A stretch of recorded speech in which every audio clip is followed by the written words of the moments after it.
This is Conversations with Sam. Ordinarily, we go from 3 to 4 on Sunday afternoons. We have an extra hour to expend if we so desire, so don't hold back. And this program this afternoon is going to highlight the contender for District 3, the Supervisors race, Jake Smith. And we've got one of his constituents on the air to also give him a little feedback this afternoon. Angelina Countess-Bieber. Okay, so we're going to start with, I guess, something that's concerned me for a number of years with respect to Del Norte County, in that for the past, I don't know, I suppose 30 years, Del Norte County has, with the prison coming in, gradually evolved from a resource-based economy to primarily a government-based economy here with supporting services. In fact, over the last probably 4 to 5 years, the population of the city has slowly declined. The economy has been in the negative range for a number of years now, and we've been lobbying our local Board of Supervisors, Chris Howard, Jerry Hemingston, who are currently up for re-election, as well as Lori Cowan, Roger Getland, and Bob Berkowitz, to take a bit more notice of the fact that Del Norte County has really nothing to offer anybody that graduates from high school here in Del Norte County. In fact, we are losing a number of our youngsters to other places in the United States, and we're not growing. And I was told by a friend of mine the prison population has shrunk from a little bit short of 4,000 down to a little bit more than 2,300. So even that aspect of our economy is starting to diminish. The staffing has been reduced over the last 4 or 5 years to the point where it's starting to significantly impact the ability of the local government to provide services for the rest of us here that remain in the county. And while I applaud anybody that thinks out of the box and tries to make at least somewhat of an effort to improve our situation, it's going to take a lot of work, and the current board does not seem to be up to the task. With that being said, I'm going to give Mr. Smith an opportunity to give us his formula for making things happen here in Del Norte County. I mean, we can't survive on the limited tourist resource that we have when the Harbor District is talking about encumbering the tourists that come to visit our great little place in the northwest corner here with yet another tax. And it seems that the go-to solution for all of our problems here in Del Norte County is some sort of a tax. And with the fact that California already encumbers its population with a significant tax load, why is it that local representatives, local movers and shakers think that the solution invariably has got to be a tax rather than to make their particular operation more efficient and more cost effective? With that, take it away, Jake. What do you think? Thanks a lot, Sam. No problem. Well, there's been lots of discussion on this. We do have to recognize that we do have potential for a tourism industry. I mean, that's in the equation. However, that's not the only solution. And one of the things that I believe is that if we can, number one, increase our tourism potential, and we do have more potential for tourism, If we can draw more people traveling to Oregon North, keep them here, keep them spending their tourist dollars, we can increase that. But another opportunity that I see that I think is important is there's opportunities for trades jobs in our county. A lot of our tradespeople that we have now, they're on the older side, they're ready to retire. And I see vast potential in roofers, carpenters, electricians, plumbers, other trades that I think are paid pretty competitive salaries and will help keep our younger people here. It would be a question of working with the local school district to see if we can bring in trades back into our schools. For some of us that are older, like, I don't want to date you, but you and I, for me, as early as junior high school, we had shop courses. We had, back then it was home economics courses to teach us to balance checkbooks and do the basic things. Auto shop. And so I would like to see our schools work towards getting more back into the trades. I think there is vast potential in the trades markets, as I mentioned. Another issue that I think will help, and we're going to talk more about this, is that if we could attract more doctors and specialists to our county, that will give us more medical and service-related jobs. And those tend to be higher-paying jobs. That goes hand in hand to me also with doing more to attract people to come here to the county and purchase homes. We do have a lot of baby boomers that are in the process of retiring. They're looking for a place to land. A lot of them live in California now, and most parts of California have very high home prices. So our home prices are still pretty competitive here. I think for what we have, it's affordable. That'll bring more people in here to purchase homes. That will, again, help boost our trade market and our other service jobs for our economy. So I agree that our government economy is high, and we need to try to balance that with more private sector jobs. So for me, I think it's trades. I think it's medical related. Maybe at some point we can look at getting more manufacturing here. We don't have a lot of manufacturing here now. I think certainly our transportation routes right now make that kind of difficult.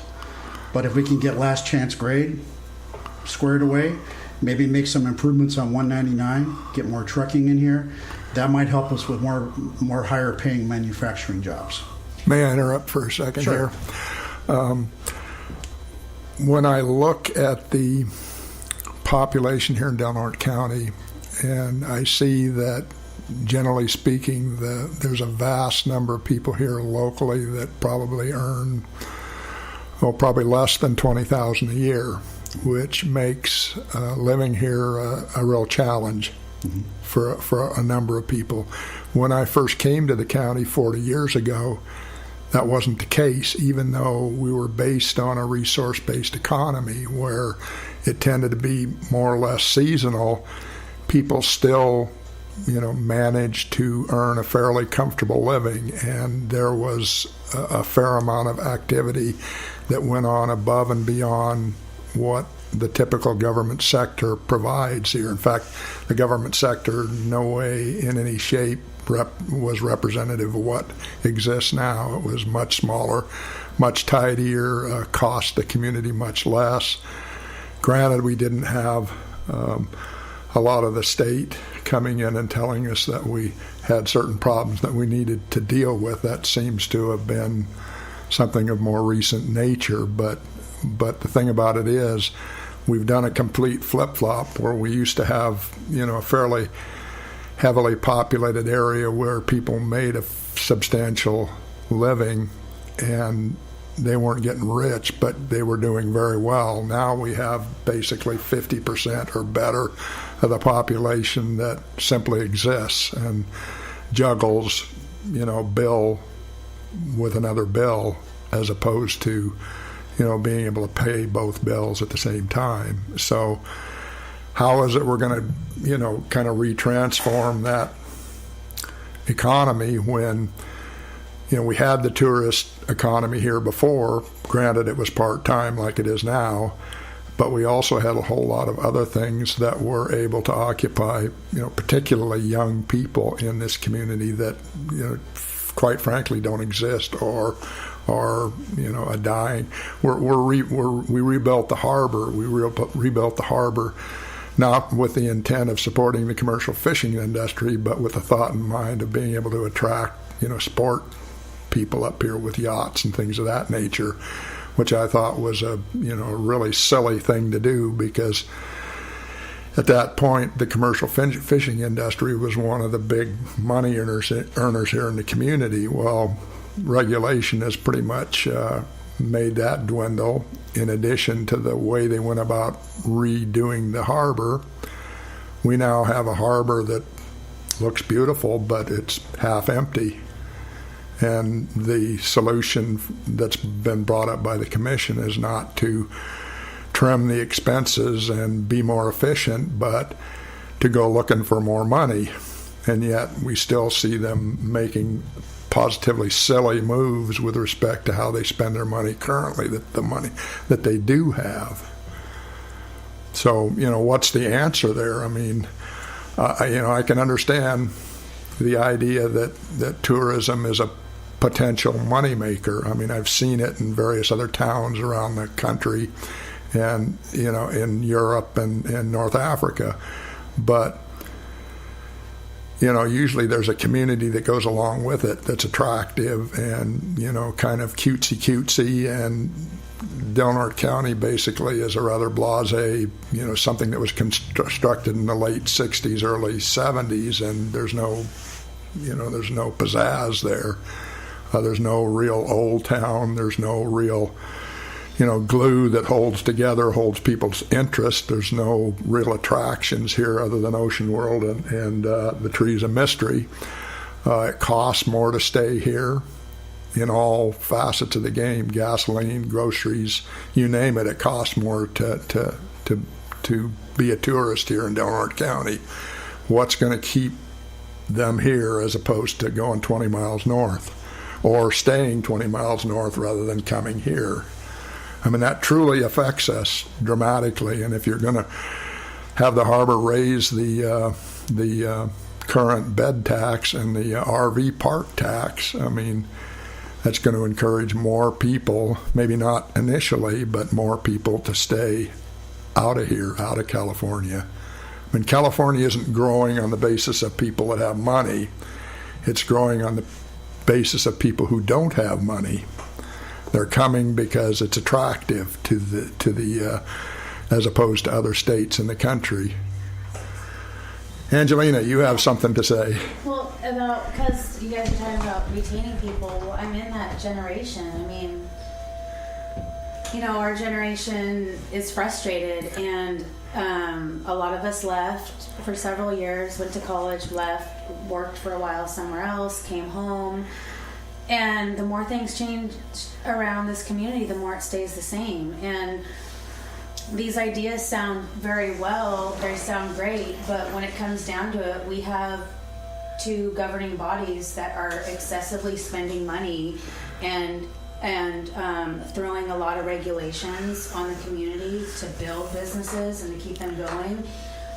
And as a voter in District 3, we had talked, Jacob, different times when we've conversated about different ideas, which are good because Smith River is a beautiful subdivision of Del Norte County. It could be a great suburb. Like, we haven't had anyone really give enough attention to Smith River.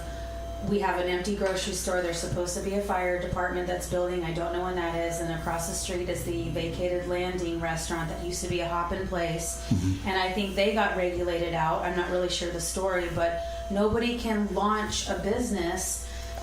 And what we're seeing, there's been a lot of stuff going on. There's been big firestorms on social media. People are really upset. As a candidate running in District 3, and you're seeing the lack of progress, right now we have a majority vote on the Board of Supervisors that's gridlocked. There's not really, you're seeing that, right? Yes. There's yes. like no progress. How that's what people can see, that the majority vote is either tabling or stopping things from happening. How do you feel like, how could you bring about change to that so that we can pass things and get resolutions and get some ordinances or get some areas that are fiscally irresponsible cleaned out? Do you feel like that's what it kind of needs to, do you think once you're in there you'll be able to get things flowing because you have a very optimistic and open-minded outlook, you're very positive, and you want to see progress and see more going on in Smith River? And in the 4 years there hasn't much that's happened for quite a while. I've lived in Smith River. To me it's the best place. So you're in between Brookings and Crescent City, straight shot to the river, great weather. How do you think we can get some progress in and to just eliminate the gridlock? Well, those are all very good questions, and there's not going to be any easy answers. But let me take it back to what I did in my career, because that's important too. I worked at Caltrans for 31 years, and I worked with federal, state, local governments, private organizations, just about all walks of life. And I had to work with difficult people, not so difficult people, and somewhere in between. Mm-hmm. But I had a passion, I had a drive to try to get things done. And that's what I feel that I would bring to the board, is that I can work with anybody, respect differences, but come together to a common goal. Because I think in the end, everybody wants the same thing. Mm-hmm. I want Gasky, I want Smith River to be vibrant communities. And like you who grew up there, I see a lot of potential. I see businesses that are shut down. As you know, we had the Pink Hotel that was just burnt down. That has been cleared after a while. After a while, it's been cleared. And so I think there's a potential to put something in there, like maybe organic market or produce or meat market or something that could serve as an anchor. Mm-hmm. We know that Vonda is going to rebuild Alta's. Mm-hmm. That's a definite plus. That's going to help revitalize the town. So there is an opportunity to revitalize the town. Now, let me take it back to what we said about making things better. So what I am running on, and what I have talked to many residents about, is that we need to beef up our enforcement, especially our code enforcement. Yes. That needs to be beefed up. Right now, we have one code enforcement officer for the entire county, and he is fantastic. He is doing a fantastic job, but he cannot do it by himself. No. He needs help. So we have to take baby steps. Mm-hmm. But what I'm going to try to do is look at the county budget, and maybe we could do a transfer of a vacant position or do some cross-training, try to find some money in somewhere in the budget, and try to at least staff another PY for code enforcement. I feel that is very important because we need to get ahead of the game. Like the Pink Hotel, we need to try to get ahead of the game. So we need to have enough people to go out and either work on the vacant properties or the properties that are owned, that are, I'm going to say that they're substandard properties or they need some work. We need to get busy and work on that. So that to me should be a priority, trying to clean things up. Now I can go more. Let's talk about what's happening in Crescent City and some surrounding areas. We have a transient problem. We do have a transient problem. So we need to work with our law enforcement agencies, local, state, federal agencies, and find out what can be done to enforce our loitering ordinances, our panhandling ordinances. You know, they enforce those up in Brookings, and you don't see too many problems in Brookings like we see here. So those need to be enforced. So we need to work with them and find out what obstacles that they have, what prevents them from enforcing the panhandling, the loitering, and then the camps. The camps have significant environmental damage in those camps. I have cleaned up at least 3 homeless camps, and the environmental damage is devastating in there. It's devastating. Mm-hmm. And so I think we have to recognize that we do not have the services here in Del Norte County that we need to treat these people. We want to be compassionate, but we don't have the services. So I think our goal should be to try to, short term, is look at voluntary relocations. You guys may know that the Del Norte Association of Realtors has a relocation program that's been very effective. They're voluntarily relocating some of the transit population back to their families. So, I mean, that's a good example of that, enforcing the panhandling, the loitering, the transient, making our town more attractive. And then we talked about the harbor. So, yes, I think as supervisor, I can work with the harbor district to see what needs to be done there, to maybe try to cut costs. They talked about building a tsunami museum, which I think would be a good thing, but we need to find out how they're going to do it. Are they going to try to seek grant monies, or what are they going to try to do to have something to bring a draw down there so we can expand our retail potential in that area? So in terms of Gasky, in terms of Smith River, going back to that, we have more potential for restaurants. We have more potential for stores. Do you see how the regulations around here I do. stifling? I mean, Yes. it siphons time and money from developers, and they run out of either or both. And like Glenn's Bakery is a perfect example. I think he spent like almost $600,000 or something, and we have a restaurant that's 90% ready to go, and he can't open the doors because of this regulation and this permit and this fire code and this and that. It's like, it's already a pre-existing, like, it's almost, the regulations are too stepped up, and I think once you get in office, and you're going to see, I don't know how much they let you know when you're running, but you're going to see an awful lot of fiscal waste. Money is being mismanaged and spent, and like what Sam is talking about, this harbor thing,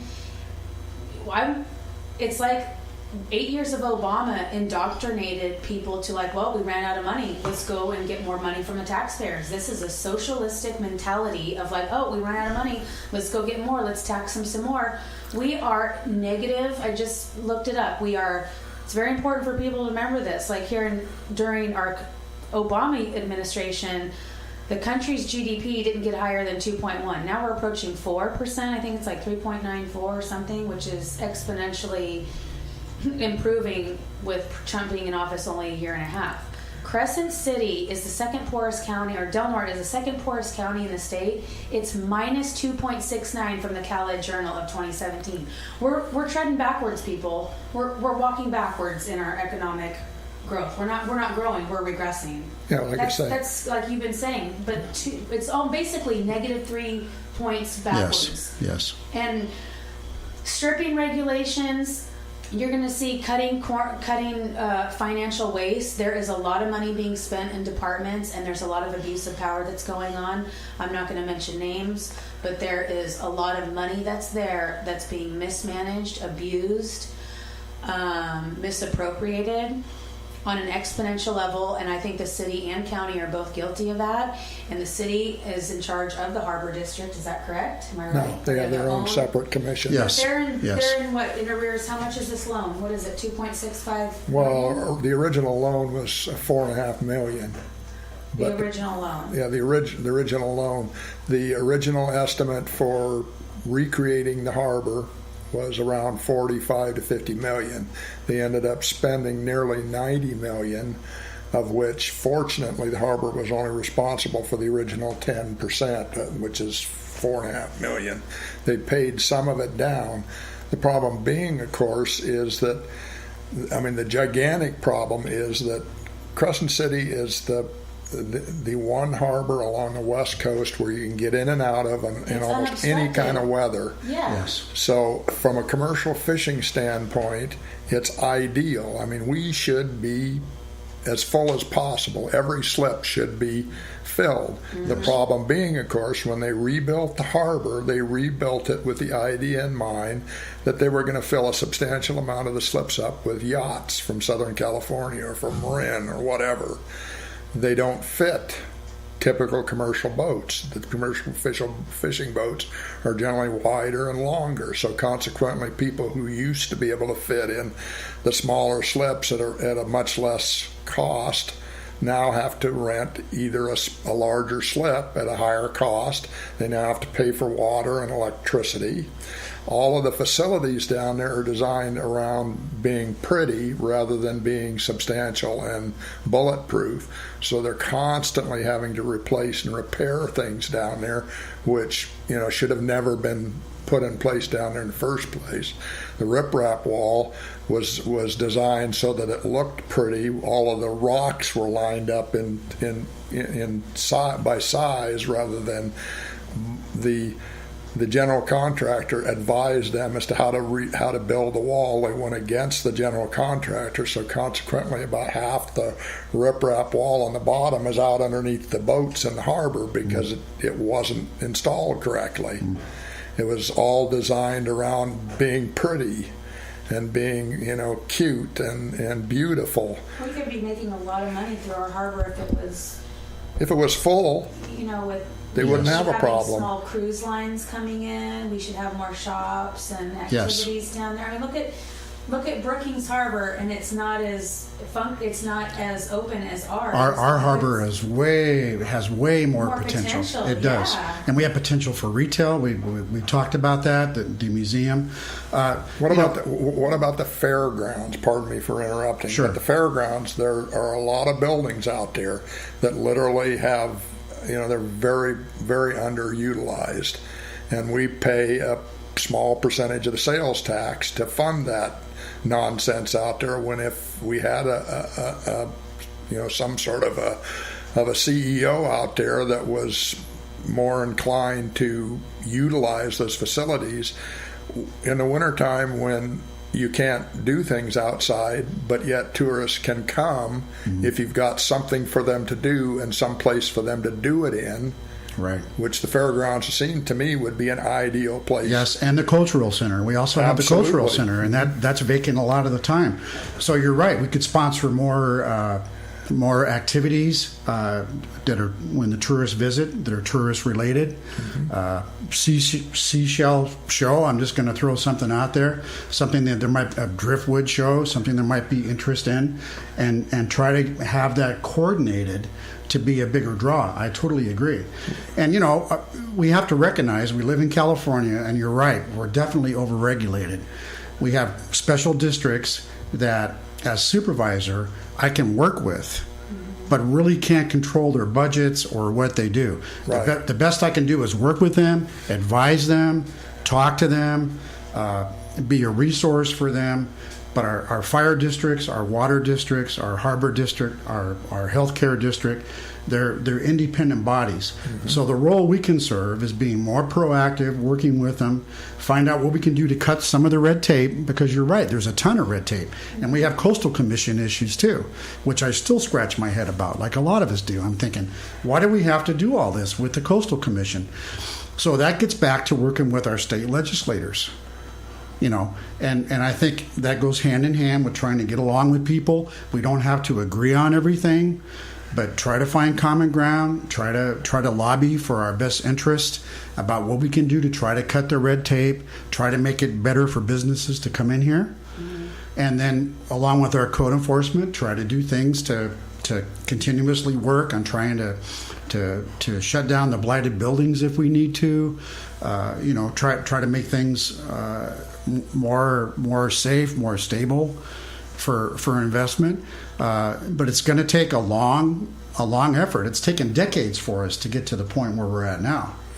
But we have years. Yeah, but we have to take proactive steps to turn it around. We know that we're not going to have the timber industry like we used to have. The fishing industry is kind of going through a tough time right now. It's going to revolve into a relatively marginal industry here. I mean, as much as we want to spend money on the harbor needs to adjust to the fact that commercial fishing is going to have a rough road to hoe. It is. I agree. It's going to be tough. I mean, I'm hoping that they can turn things around, but it's a tough environment. Now, going back to recreation, which again is not the best paying, but I think we do have other recreational opportunities, tour guides. You know, we're going to have people coming up here that maybe we can do more tour guide businesses, other related recreational type activities. They're building bike trails. The Smith River Alliance is building bike trails. You know, so there's more opportunities for those kind of industries. But it's going to have to be baby steps. You know, cutting the regulations. You know, trying to do things to make our county more attractive, to get investment in here, and it's going to be a long haul. But I'm going to work as hard as I can to try to bring that about. What do you think with your vision, and what do you see is the biggest problem that's going on in the Board of Supervisors right now, as a candidate looking on the outside and seeing the dynamic of what's going on? I would say personalities. You have some more aggressive personalities on there. You have some kind of in the middle. You have squabbling. And if you've gone to meetings, and I know you have, like I have, and you've seen the squabbling. And I think it's okay to disagree on issues and not get along necessarily on everything, but try to work towards common ground and try to do it behind closed scenes, closed doors as much as you can, and not bring it out in the open. Do you think that the personal feelings and even personal agendas is superseding over what's best for the greater good of the community? It's reflecting on their lack of progress? Yeah, I've seen signs of that. I have. I mean, Yes. we've had this issue it's not the current board. It's been a problem at the Board of Supervisors for a number of years. Like the last 20 years? Well, not quite 20 years, because there was quite a while where Martha McClure and Dave Finnegan and Leslie McNamer and Sarah Samples were all on the board, and they more or less agreed on everything. The problem is we got nothing out of it. Exactly. We had a board that actually, cooperated and got along, but the problem being, of course, other than the prison, which really didn't turn out to do much more than delay the current demise, we got nothing out of it. We never got any kind of a stable economy out of it. We never got any of the infrastructure fixes with respect to last chance grade, and we never got 199 cleaned up except in little bits and pieces. I mean, how realistic is it for the current board to sit on their hands and say, well, at some point in the future, the state's going to come in and bail us out with respect to last chance grade?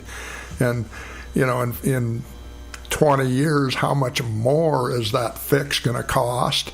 And how much more? I mean, we struggle every time they do a fix on the roads or any kind of development scenario. The local environmental community literally hamstrings any kind of even responsible development or responsible road fixes with all kinds of just absolute nonsense. Yeah, and it just costs us more and more, and nothing. It's just back to the same thing. Nothing. We get gridlocked and it just gets stopped, and then it's time is money, and that bluff will. Well, we don't know. Yes. Well, we don't have a crystal ball, but it's happened before, and it could happen again. So I can tell you that working at Caltrans, and I've been in the room when funding decisions were made. So let me ask you guys your opinion on what you think happens to get funding projects approved. With respect, what are the factors for local? To make improvements to statewide highway system? How much? What factors do you think are in there that could expedite something getting built? With respect to the state, nothing, because the state doesn't have the money to help us. Well, but typically it's population and votes. I understand that. It's populations and votes. Right, I understand political that, will, yeah. It's populations and votes. Yeah.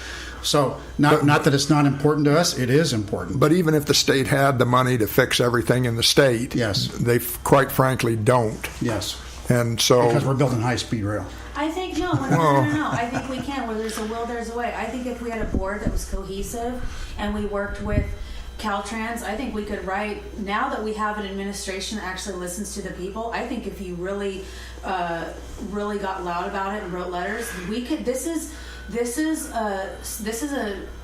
not a national, it's a local emergency. It's an emergency. Well, it's also a national emergency too. Yeah, so I think it needs, if there was a aggressive enough, relentless persistence of getting the funding, I think it could happen. I don't know how much cohesiveness has happened with that. I know there's been efforts toward it, but we feel like we're, north of the Klamath, it's just like it's taxation without representation. We're just left on our own. They want our resources. We've got the cleanest air and water. We got the redwoods and the rivers and all that, but all the money and focus and representation is San Francisco and south, and we're just left behind. Yes. So let me complete the statement that typically is what decides projects to get funded, but it doesn't mean that we don't give up. Right. So like you said, Congressman Huffman has a stakeholders committee.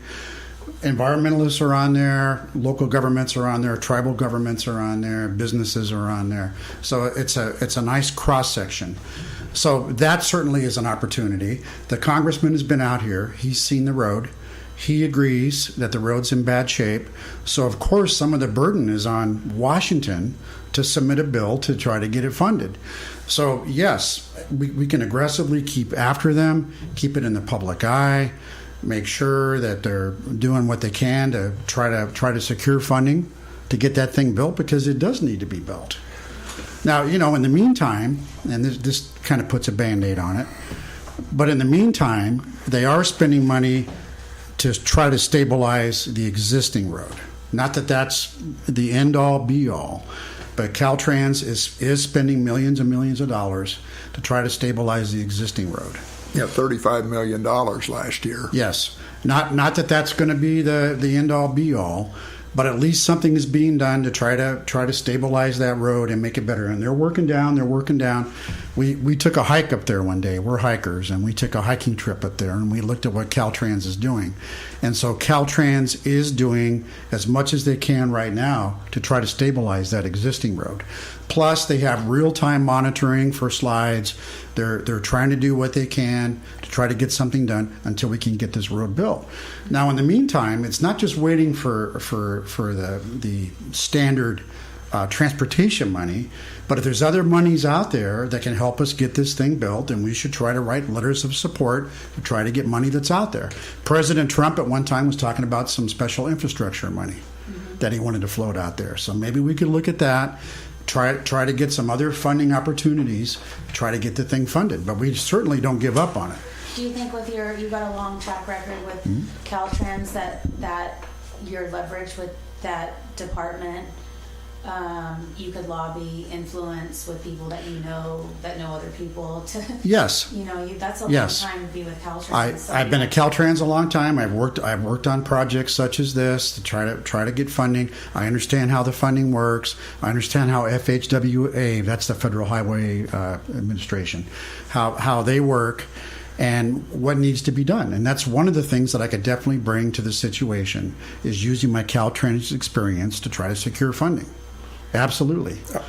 Are you saying that this is not going to be entirely a state operation, that it's going to have the federal government step in and give us a hand too? Yes, typically it's federal money with a state match.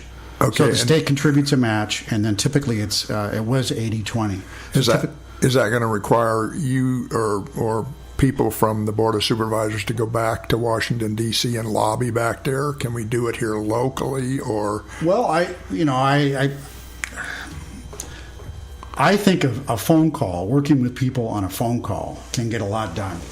So I have reservations about maybe having a 10 or 15-minute meeting with somebody back in Washington when we can pick up a phone or do a video conference and have a longer discussion. Skype, go-to meeting. Yeah. So I would prefer to start first with having a technological, I'll call it a technological communication, either phone, video conferencing. The congressman comes out here. He does town hall meetings here. That's a good opportunity for people to show up. They're advertised, have people show up and voice their concerns about last chance grade or Highway 199, which needs to get done as well. And as we all know, that there's an environmental issue blocking that from getting done too. And that project needs to get done. And then we need to have other safety improvements. We got to worry about rocks sliding down on 199 and drainage issues, and there's lots of issues where we need to try to move these things forward and get it done. I'd like to bring up the elephant in the room. Okay. How big's the elephant? It's very big. It's a stampede. All right. I am kind of switching gears, but we're talking about a national emergency. I'm just going to point blank ask you how what your stance is on this SB 54. Sure, I can tell you. I believe the state law is in conflict with federal law. Thank you. I do. No, I do. It's in federal law. That's right. Section 1, Article 8, naturalization. There's a process that went through I've been doing a little more reading on this. That went through a process in the 19th century where the federal government determined it was a federal responsibility. So the supremacy clause supersedes. Yes, and to me, it's all about, and our local sheriff has talked about this, I've written about it. To me, it's all about blocking our local enforcement agencies from working with federal agencies on any kind of crime. Right. Yes. So I do believe that SB 54, it's going to have to go to the courts, and it will go to the courts.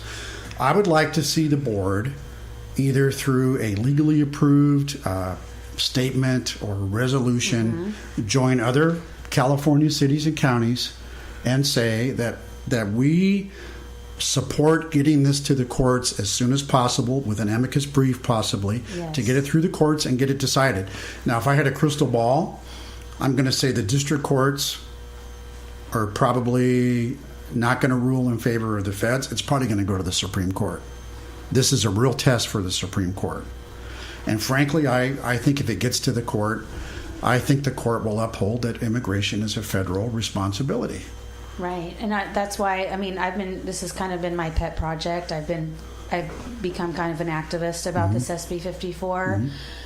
I'm very passionate about it because I am a constitutional conservative, and I have been studying it a lot. And the inaction of our Board of Supervisors of the majority is growing tension in the community, because before it was a law in 2017, it was brought up here and it was a 2-1-2 vote. So the abstinence vote from District 4, Hemmingson, delayed a decision. Here it is again 7 months later. Now it's an unconstitutional law. And cities and counties, it is growing. Actually, Travis Allen, who is running for lieutenant governor, said there's over 300 cities now that are filing into a petition to opt out. And Butte County just joined too. So we're the opt-out movement, which is the revolt against the sanctuary state, is encroaching into Northern California. You got Butte County, then it's Shasta, you got Trinity, Mendocino, Humboldt, and then it's us. Yes, and let me add too, Angelina, that this is not a race issue. This is not this is not an issue. To my knowledge, we have not been deporting residents that are so far following the law. So we haven't been doing that. To me, it's about blocking our local enforcement from working with federal enforcement on criminal-related activities. Right. That to me is what it's about. It ties the hands behind their backs. They cannot. Yes. They can't. It's like a catch and release. That's just. And then not doing anything to take a stand on opting out. These immigrants that are coming through, or these illegals that are coming through, they have liberal attorneys guiding them on what to do. And they're going to gravitate to the cities and counties that have not opted out yet. It's like, okay, so it's inciting criminality, and we're being that much more vulnerable to crime and an invasion from not stepping up to the plate on this SB 54, because, and everybody knows, it's just a common thing. I don't know if you've heard it yet, but law ceases to exist north of the Klamath. That's kind of Well, saying up here. It is. So when you say that, you just mean things, people get away with things up here north of the Klamath. It's kind of like we're in a world of our own, and to not have that protection as well. Our law enforcement is already, you're going back to funds and lack of funds in different departments. The one department that I have so much empathy and I feel so bad for them is our law enforcement in this community. They're agree. Underpaid, overworked, and going back to District 3, your district that you were saying how we can't even get a full-time patrol. Part of it's being funded by the Tallawahd is funding a 40-hour. But it's not really 100% funded. That's so right. we can't work full-time because our county can't even afford to pay for that. Yes. And that's something that I've been out talking about to residents. I have been going door to door all around the district, and it's a huge district. It's Gasky, Smith River, Hyuchi. That's right, and then it dips down Kings Valley Road, Wonder Stump Road, and everybody has a common concern. And I respect our law enforcement agencies. Me too. Tremendously. I mean, where would we be without them? I respect them, and so whatever I can do to work with them, to try to get some resources, to at least try to get some patrols out in our District 3 more remote areas, Smith River, Gasky. I want to try to do that, but I need to work with the sheriff and see, what challenges he has. One of the things that my wife and I did was the sheriff had a citizens committee that he assembled, which I thought was a great idea. So initially, we had meetings, and he was looking for volunteers that might, at least on a volunteer basis, help to go out, maybe do some volunteer patrols, some other activities to help support the sheriff, which we were all in favor of. We thought it was a great idea. So I'm not sure what happened, but that kind of lost some steam. So I'm not sure. So there's no follow-through. What brought that about? Well, we left. Frankly, I guess I don't know if I'm embarrassed to. I'm not embarrassed to admit it. I kind of got impatient because we were kind of waiting for this to happen. Maybe there's some issues the sheriff had that I'm not aware of, but it never came to fruition. Didn't materialize to anything. But one of the things I talk about is that we can't solve all of our problems with government. No, we can't. It's too big of a target. So we have to somehow mobilize our communities and bring them together. And I think I have, again, some skills where I can do town hall meetings, look at some volunteer programs. We've had volunteer programs here that have worked. Now, I have heard that they have, the city police has a volunteer program. I have heard that within the city. So, that exists out there. So maybe we have a goal short term of trying to get it out into the county. And then trying to do what we can to try to get some semi-regular patrols in the area to support our sheriff. So, it's going to be some challenges. And, Sam was talking about taxes. We're being taxed to death in this state. That's right. We're being taxed to death. And that's one of the things that, frankly, prevents people from wanting to live here, from wanting to put businesses here, the red tape and the taxes. So we need to try to resist that as much as we can and not be dependent upon raising taxes. We got to find other solutions. We do. So that is going to include bringing our communities together, determining what can be done, getting some volunteers. There's some retired folks like me that could do some things, maybe some younger people like you, Angelina, that could help in other capacities. So that's, to me, is part of what we need to look at as part of the solution. Here's something that you might be interested in.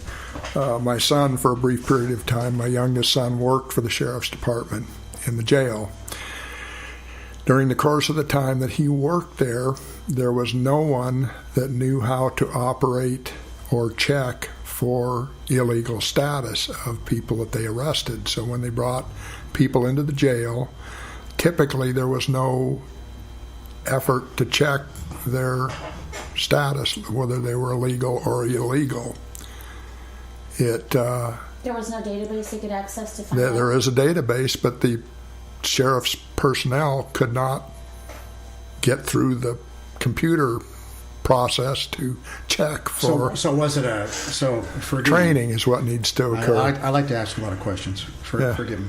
So was it an operational issue with the computer, or was something blocking them from accessing the information? I think what you've got is a sheriff's department that is pretty well overwhelmed. Okay. Pretty well overwhelmed. They need No, they more don't people. need to be overwhelmed anymore. They need more people. Oh yeah, Yeah. they're short-staffed. Yeah. And you know, But it gets back to again to money, and how do we pay for that? And well, the thing about it is the fact that they didn't check whether there was what their status was. It all comes down to the fact that they've got to utilize their resources based on the seriousness of what they're dealing with. Yes. And most people that are illegals up here are not serious criminals. yes, They're not killers or murderers or rapists or sex traffickers or whatever. They're concerned with illegal aliens might be driving under the influence or Right. or little ticky tacky things Right. that typically don't raise much of a concern in California anymore because there's the voter approved propositions pretty well eliminated all of the lower level crimes as being worthy of attention by the sheriff's department. So they bring them in. They don't bother to check because it takes time, yeah, and it takes being able to functionally be able to do that. right, And so it goes by the wayside. They could have somebody come into the county that commits a low-level crime, right, that's an illegal alien that has come from Southern California with 3 murders on his record and an ICE detainer slip, and nobody would know. right. Now, Sam, if I can cut in because a thought just bounced into my older head here. Is that at one time there was a committee looking into consolidating some of the city county services. Yeah. So one of the things they were looking at was law enforcement, about maybe possibly merging the city with the sheriff and trying to realize some resource savings there. Maybe looking at the road departments and other areas where they can merge and try to save money. I don't know where that's at right now, but that certainly might be something we could look at. As small of a city as Crescent City is, if we can merge some of the services with the county, there could be some savings there. Well, how about a lot of these boards and commissions that exist that could be rolled into various, larger? I mean, I don't see any reason to have the solid waste authority. There's no point to it. They don't do anything. Yeah, that's been a bone of contention too, right? The one thing that they could do is they could lobby Cal Recycle and get the ridiculous nature of their demands. I mean, we're supposed to go to 50% diversion in 2 more years. No, it's not possible. Now, that's something else you brought up that I'd like to talk about because I've been out talking about this too. Thank you for giving me an opportunity. I appreciate that. So as I go out and talk to people, we all know that we have a lot of illegal dumping going on. It's all over the county. It's places where you can't see it. We have beautiful forests, but it hides everything. So I think that we need to find ways to get more people into curbside service. As I go out, a lot of people have it. Some people don't have it. To me, the cost right now is not prohibitive, but it's higher. So maybe we could find ways to lower the costs, one of which I think might be recycling, because the eligible recycling that we have is going down and down and down and down and down. Do you know why that's not a possibility? Well, yeah, because people are, it's like little rats trying to store cheese. If they see a spot where they can pack trash in, they're going to pack trash in. It's a matter of economy. It costs us twice as much to recycle, money-wise, Yes. than it does to take it all over to White City. Yes. So why would we want to spend $300 a ton to get rid of our recyclables when we can get rid of them for $150 over at White City? Yes. So that, I mean, it makes no sense, the recycling policy.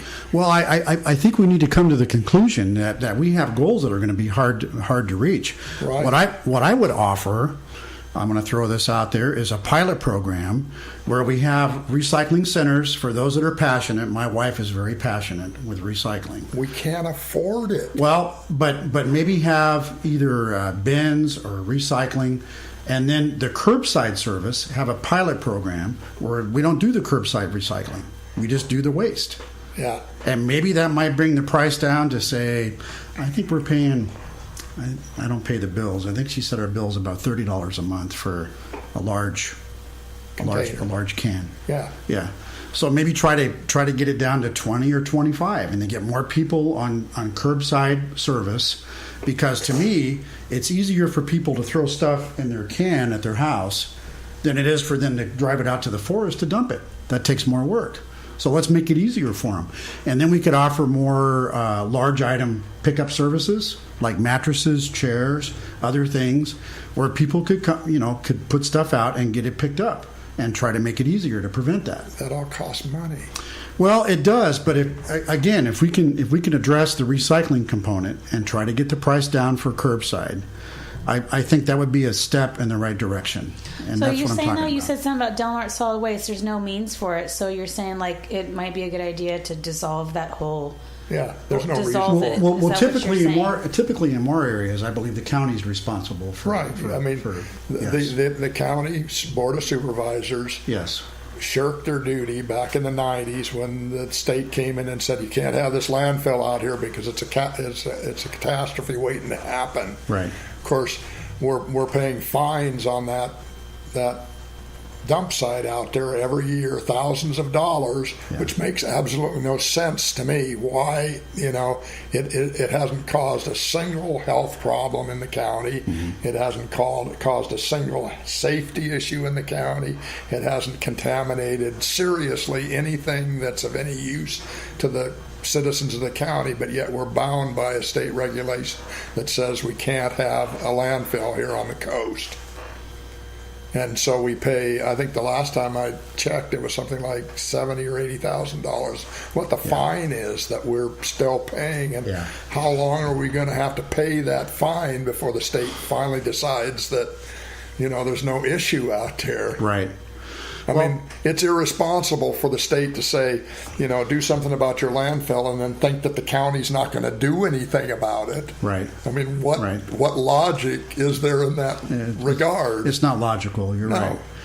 So we test the site and we find that, there is contamination still out there, but nobody lives out there. Right. There's no development. Right. But, once again, we have these state laws and everything else we have to adhere to.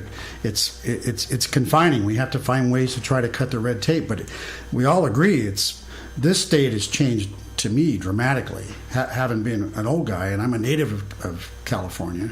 I was born in San Diego.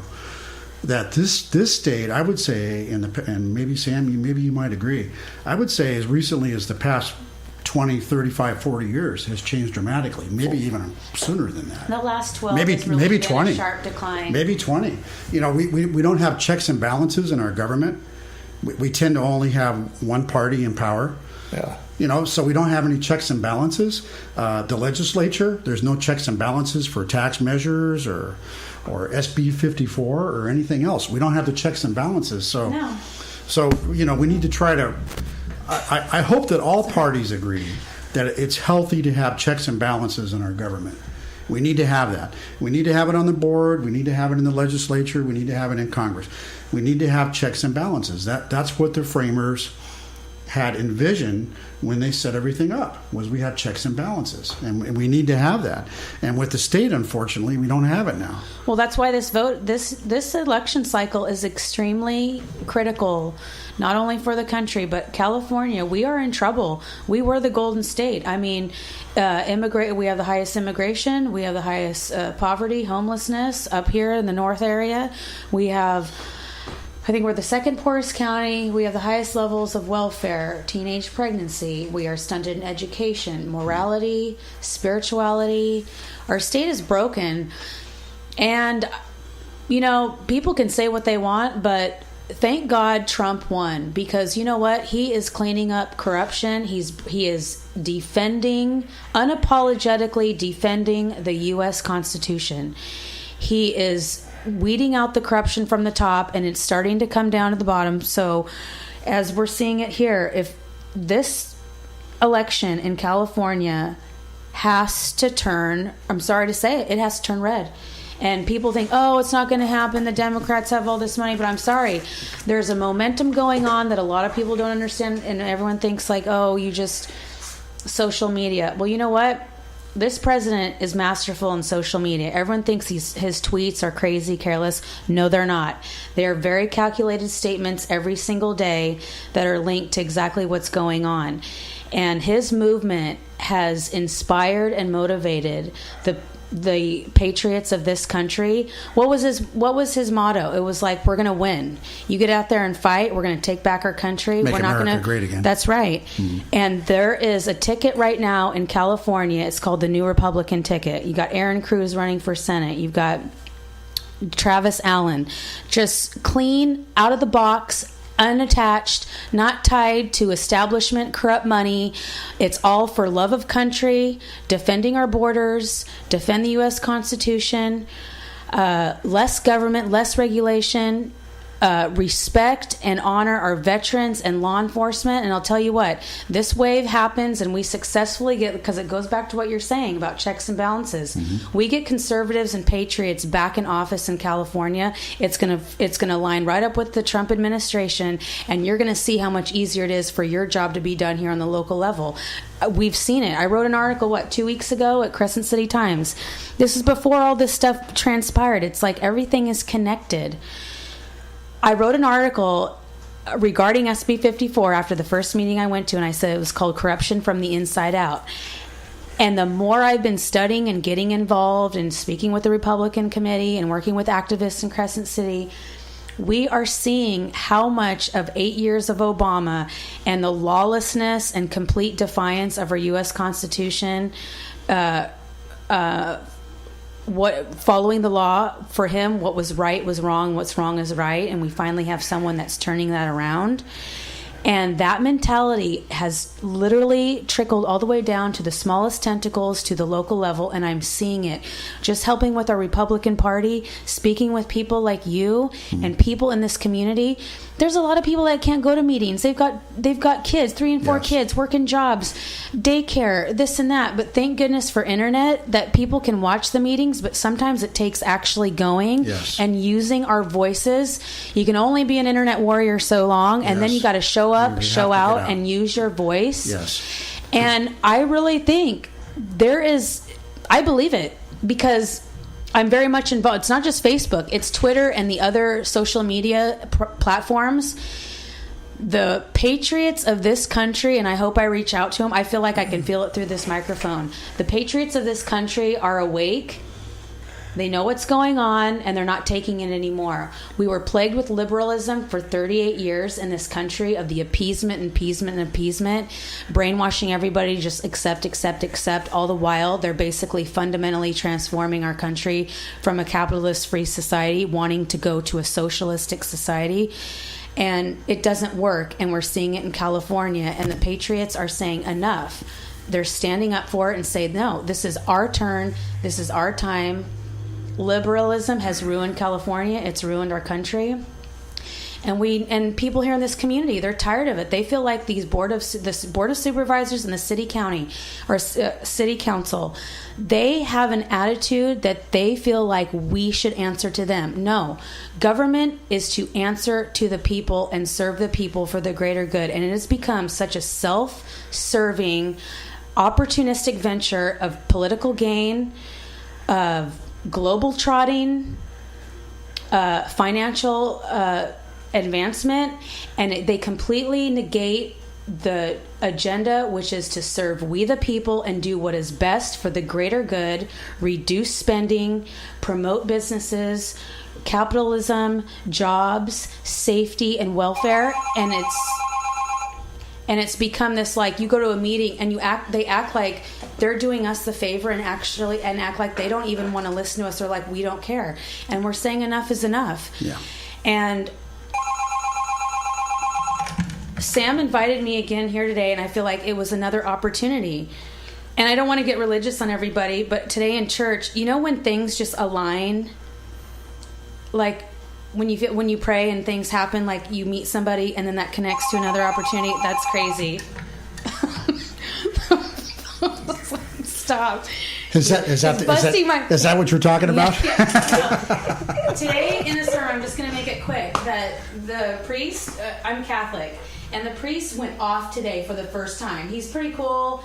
He has very short sermons, but today he was like, it was like a nerve struck him today, and he was just upset about how people have abandoned God, turned away from the Holy Spirit, because that's where you get your faith and your hope from. Today's society is they want to get happiness from instant gratification. If you're not happy with marriage, get divorced, get married again. Sex with abandon, random people, birth control, it doesn't matter. Don't know commitment. Do what you feel is right. And the Christian community enabled that for the last 30 years, and now we've got a lack of spirituality. And what he said today was that people, when they're faced with the truth, they don't even know when the truth hits them, and they go back to, he goes, people are trying to tell you what is good and what is right, and you go back to the vote. He said it quickly. He goes, you go to the voting box and you still vote for the same person that's not doing any good for you, and you don't even give that other person a chance because you completely turned off what's right and wrong because you don't have spirituality. And it's true, and that's why it was meant to be that Jake is here today, and I'm speaking here with you because he is a good person. He's positive. He wants to promote businesses and economic growth and opportunity. And we've had districts 3 and 4 have had their chance, and we have a negative 2.69 GDP in our area. They've had their chance, and the numbers show it. The discontent on social media, and the people are frustrated. They feel like they don't listen to them. And we have somebody here that is ready to generate business and lobby and work with developers and realtors to try to bring economic growth in Smith River, trying to get restaurants or stores or vocational programs, or maybe even a vocational school here in Crescent City.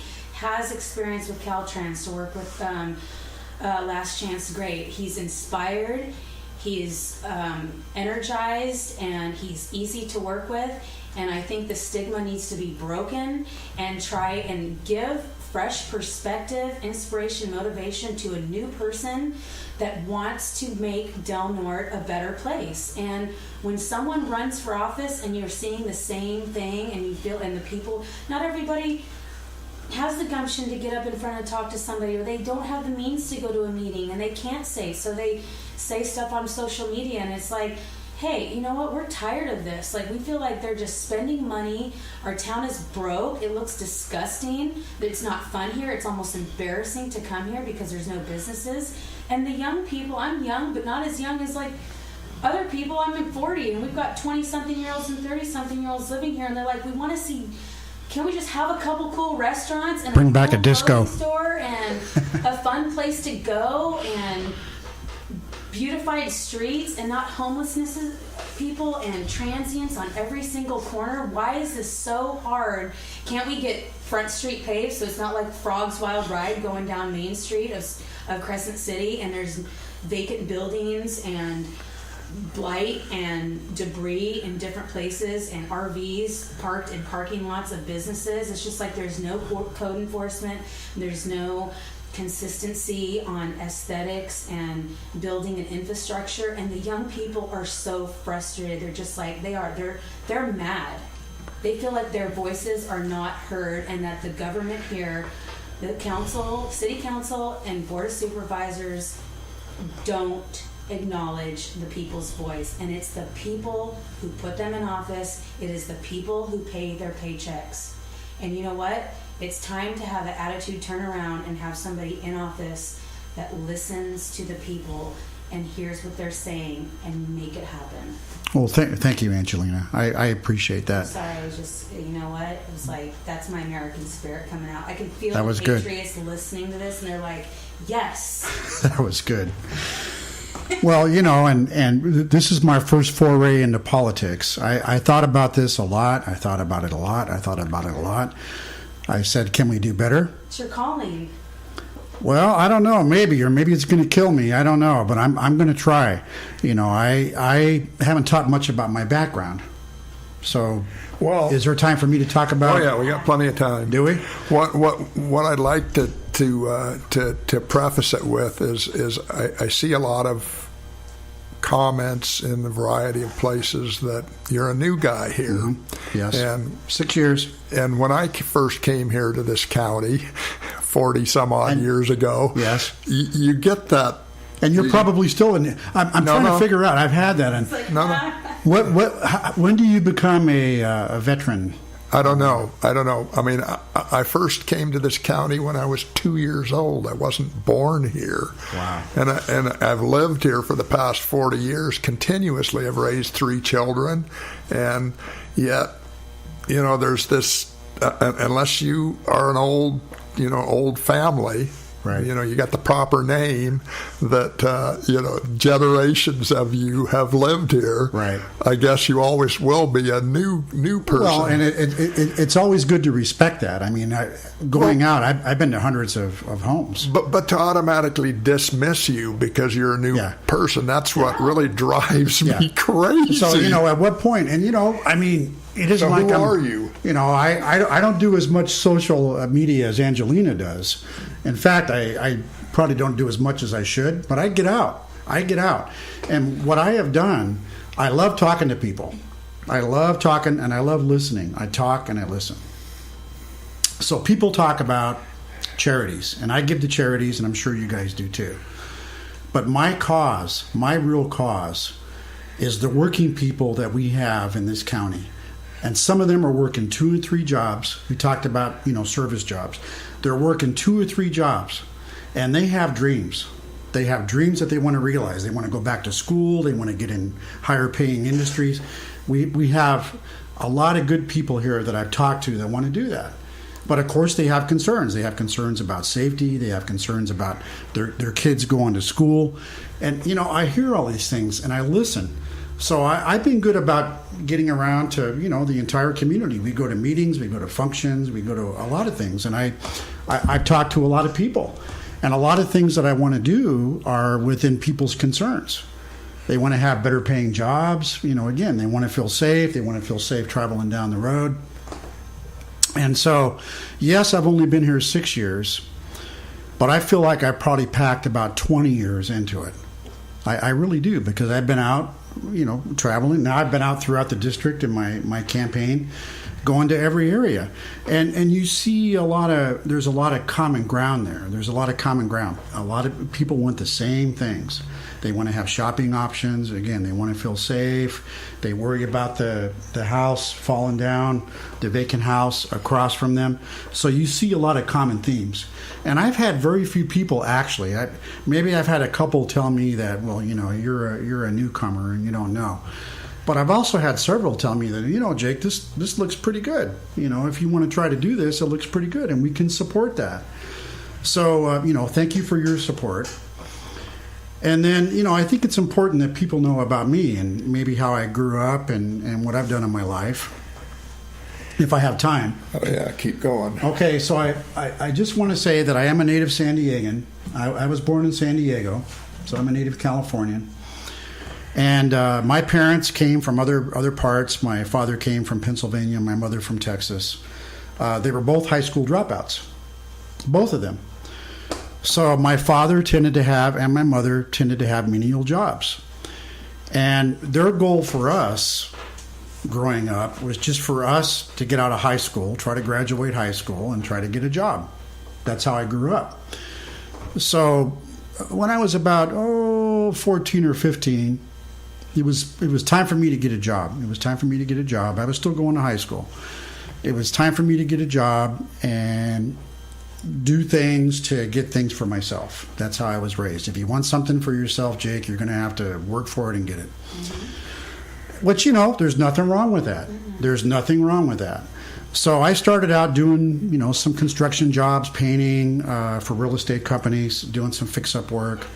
My mother worked on ranches. I vaccinated chickens for 2 summers. I worked on ranches. So, and after that I became a busboy. After that, I worked in a car lot, washing cars. So I've had a lot of hard work experiences in my life. And frankly, I think that builds character, and I see nothing wrong with it. Especially when somebody says, you know what really sticks with me is when people say that, what is it, work that Americans cannot do anymore. Oh, yeah. When you hear that term, that just really stings me, because Americans used to do that work. They have done that work. They've worked on farms. They've worked in construction. They've done this work. So that really, and I've done it myself, and it's hard work, but it builds character, and it helps give you goals for what you want to do in the future. Mm-hmm. So anyway, I'm kind of speeding ahead here. So, probably I got a job in a car dealer in a parts department. That was a promotion of sorts for me. So then I decided that I could have a career with the state. And I want to backtrack back a little bit and say I did pass high school, but I barely passed high school because I wasn't focused like I should be. So I barely passed. So then I got the job with the state, started out with the state, working in the equipment shop in San Diego. That's where I started. And then I saw that if I wanted to really have opportunity and really advance, I had to move to Sacramento. So we had just bought a house in San Diego. I had a 6-month-old baby. And recognizing that if I wanted to have other opportunities, like some of you guys have done, I moved out. And sometimes that has to happen. Sometimes if you want to realize your goals, you have to move away to get to where you need to get to. So I went to Sacramento, and I got a reputation with Caltrans as somebody that would work to get things done, that would take on the dirty jobs, because even with the state, there's dirty jobs. There's jobs that people don't want to do. They don't want to get involved. It's too controversial, blah, blah, blah, blah, blah. So I took those jobs on, and I tended to get them done. So then after I left the equipment shop at Caltrans, then I went into the administrative section, and I got into budgeting. I got into administrative work. I saw the bigger picture, saw how things worked. I went back to school. It took me 10 years to get my associate degree. I went to night school. I had a young family I was raising. I was working 10-hour days, going to night school. But I went back, took me 10 years, and I got my degree. Like a lot of you guys have. I mean, you have to do what you have to do to support your family and try to get ahead. So then I kept going up. I kept going up, kept going up, kept going up, took tests, went up, went up. And by the end of my career, I was doing work for the governor's office. I was doing work for the transportation secretary. I was doing work for the Caltrans directorate. I was advising them on what to do. And I think if I have a gift, it's that I can take something, I can disseminate it pretty quickly, and I can get it back out. Now, sometimes you have to be patient. Sometimes you have to be patient. A good example was the Tolowa-Dini Nation legislation. That went out. There was a big social media storm. And later on, we found out that Congressman Huffman's office didn't do a very good job of putting that out to people. It kind of started a panic. But sometimes you got to be a little patient, and you got to see how things developed. And the state taught me that. Legislation, working with others, trying to get along. So I want to say that I promoted. I took opportunities that were there. Did things that had to be done. I'm proud to say that I helped get my kids through college. I have a structural engineer, and I have an environmental person that does environmental work for the county of Sacramento. So I'm very proud of my sons. I have a 2.5-year-old grandson that we love. I love my family, but to me, my family is private. My family is private. I don't put my family out there. I don't do it on social media. I love my family. We're close to our family. We're a close group, but I don't put it out there. So I'm kind of a private person in that way. So then we retired after 31 years with the state and doing what I've done. We retired. We traveled 2 years full-time in an RV. And frankly, we had a goal of getting out of California, like a lot of other people have. We had that initial goal, so we traveled full-time for 2 years to the East Coast and back. And I can tell you that just about every state has its issues. They have the pros and cons, pros and cons, pros and cons. And we spent summers on the coast. And we just appreciated the beauty here. We got to meet the people here. And so the bottom line is we bought a house in Smith River, and we've been there for 6 years. A fixer-upper house that we fixed up. One of the first things we put up was an American flag. I see it. And I hope you do, because right. I want to honor our veterans. I love our country. Right. I want to honor our veterans that have fought for our country, died for our country. I look at that flag every day, and that flag gives me inspiration. It inspires me. You know, the American system works. It does. It works. The American system works. So we have to find a way. I'm going to go back and regurgitate that we have to find a way to get our younger people to embrace and appreciate the idea of hard work. We need to get that back. The system works right. If you work hard, if you start out at the bottom and you work hard, it's not going to be easy, but you work hard. And rather than try to take all the handouts that are out there, you try to help do it yourself. You get scholarships, you get loans. My kids got loans to go to school, and this may shock you, and they got this probably from both of us, probably more from their mother. They paid their student loans off right away. We saved money. We tried to help them as much as we could, but they got loans, and they paid them off. That was a high priority to them, so they paid their loans off from school. So, you know, I think it's all about valuing hard work, having goals, respecting each other, respecting what our country has done for us, and trying to give back to our country. And that's kind of how I look at it. So that wasn't as good as your speech, but but that's what I value. I value our country. You know, best country in the world. it is, and we should embrace our differences. I hate to see us so polarized. I hate to see that. And we are. Yes, And it's going to take some time, but I think we are going to come out of it. I really do. I hope we can come together. Sometimes, unfortunately, it takes a downturn before you have an upturn. Well, you got to fight. You got to get through the bad to get to where it's better again. Yes. I do feel that Yes. there is a momentum out there. I stand by it firmly that the country, you can't rely on mainstream at all. You need to, and you guys know that too. Yes. You can't rely on mainstream to find out the undertow of the good and the bad, to be honest. And there is a movement going on in this country, and I unapologetically defend it. The country is working very hard at uniting behind each other. It is coming back around, and it's growing by the day. We're talking 30 plus million. It's a worldwide thing. People understand how broken our country has gotten, and I do refer to it now. I mean, the patriot, that's why I say that. A patriot is someone who loves God, country, flag, and family, and we don't care about race, color, creed. That's not it. It's loving America. America is the best country in the world.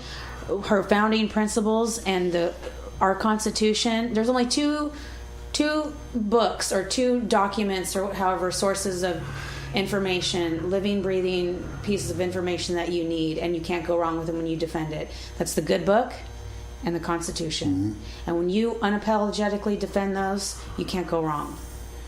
Our founding fathers wrote that Constitution with divinity in their heart and soul, and that Constitution is not an outdated document like our youth is being brainwashed. That Constitution has every scapegoat, backup, contingency for the backup of the backup of the backup to defend our freedoms and our liberties, to live as like no other place on earth. It defends our freedoms to the core, and is about laws, and the law is the law, like we're talking about. This SB 54, the marijuana, the what's the other big one? Well, even this Taloa lands issue. The law is the law, and it's gotten to be and it goes back to the Obama administration, when you had lawlessness for so long, where it's like, you don't need to follow the Constitution. We can do what we want and make laws. No. That is why there is a wave of resisting like SB 54, because people can see that it's not gonna work, because people are scared. They're not gonna be safe. It's not gonna protect us. It's gonna incite criminality on an unprecedented level that we've never seen if it doesn't stop.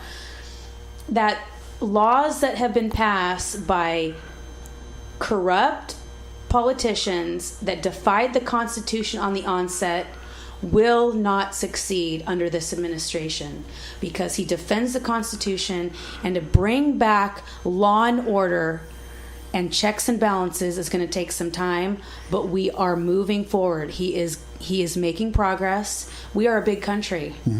And there's 300 plus million, 300 million? 320. Yeah, and growing. In this country. But he has set it in motion, and the auger's turning. It's slow, but it is happening, and I feel positive and hopeful because there is an energy out there, and the American spirit out there is with our military and law enforcement that are behind this. They fully support this administration, and they don't listen to any of the garb that he's still not doing anything. You know what? Sorry, but results stand for something. And when people negate facts and figures and tangible results, you can't keep downplaying and negating reality. It's like, you know what?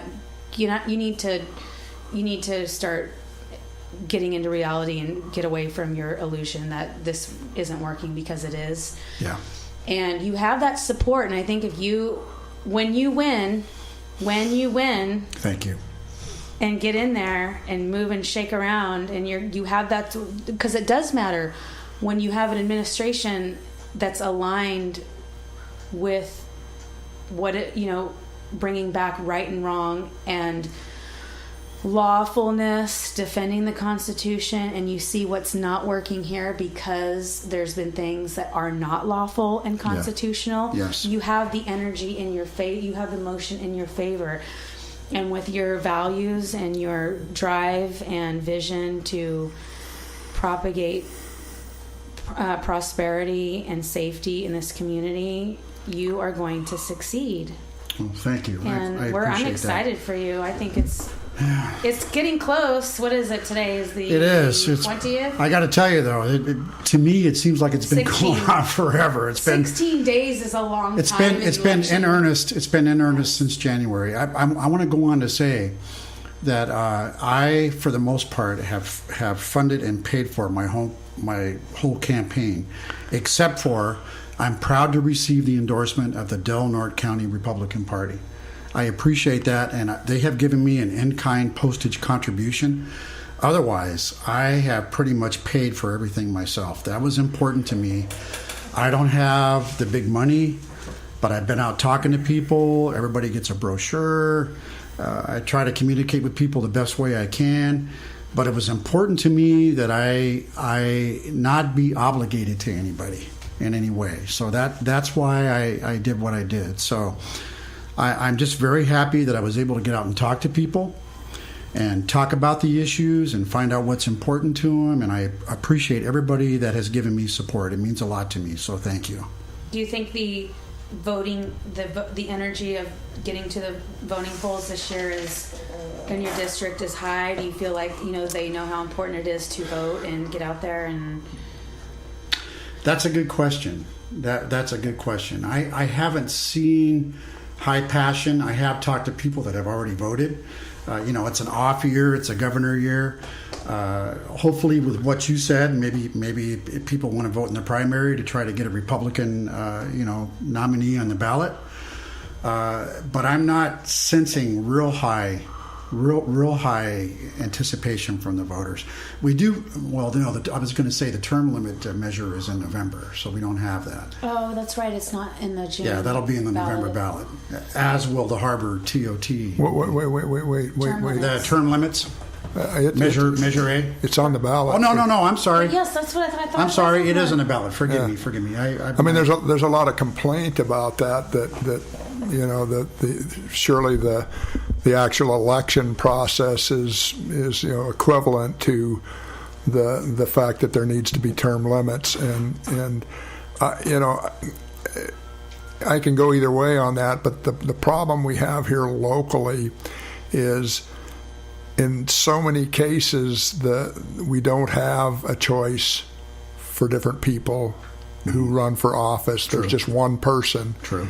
And so often we end up with the same person over and over again because of that. It's not that they do an exceptional job. It's at some point they were more popular than the previous person that sat on their hands for 4 years. Yes. Yes, Measure A is on the June ballot. Yes, you're right. I get That's confused. okay. And we've had, I don't know, quite a number of people over the years that I've been here that have been on the board and on the board and on the board and on the board, and the same. I mean, last chance grade has been an issue since since I was a child, literally. Right. I mean, since the time it was initially established on that cliff. It's too bad they didn't work on it back then when they could have cut through some of this red tape that we're talking about now. Absolutely. It also fascinates me. I'll tell you that brings up, because I'm a hiker, that brings up stories too. So they had the original highway, which I've hiked on, which is a beautiful hike, but that collapsed.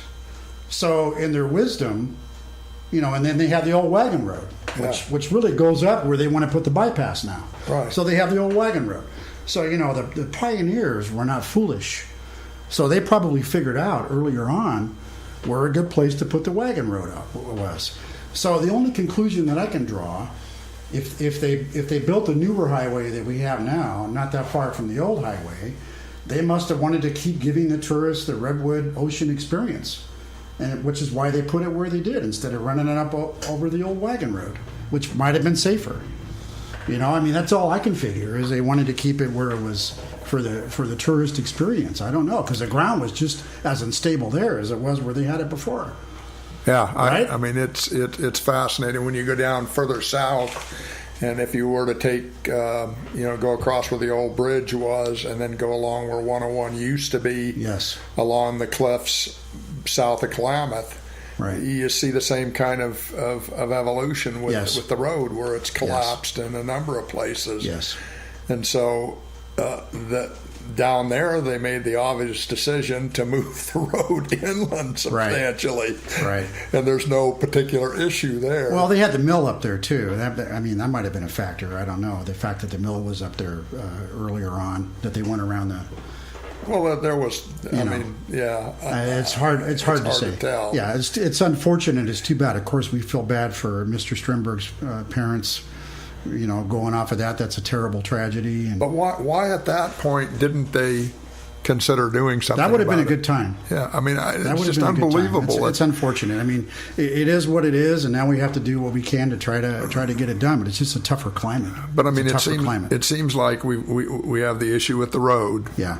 101. We have the issue with 199. Yes. We have the continuing drama out at the hospital, Sutter Health. Yes. We have the continuing drama with how to functionally get solid waste so that it doesn't put everybody. I mean, when you only make $20,000 a year, when you get over about $17-18 a month for solid waste, mm-hmm, you can't afford it. I can tell you that for a fact. $20 is probably about the tolerance point. We got to figure out some way to. I mean, I've had rentals, and I've taken care of rentals for years here in this town, and I've seen the impact of what the city has done.